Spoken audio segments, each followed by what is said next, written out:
det som kallas dickbar eller barr i gymnastik. Eller så kan man använda ringar.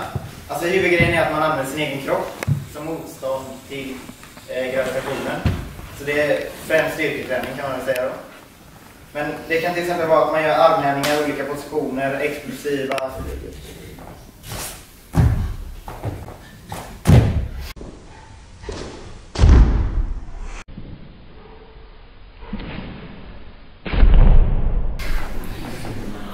Till exempel.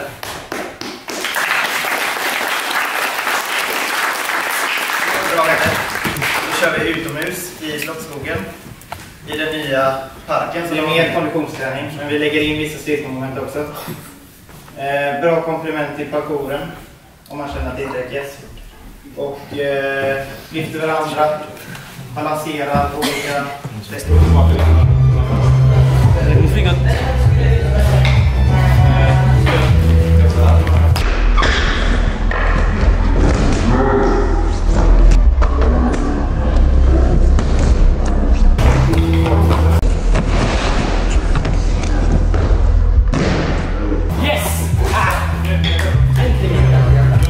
Jag får se.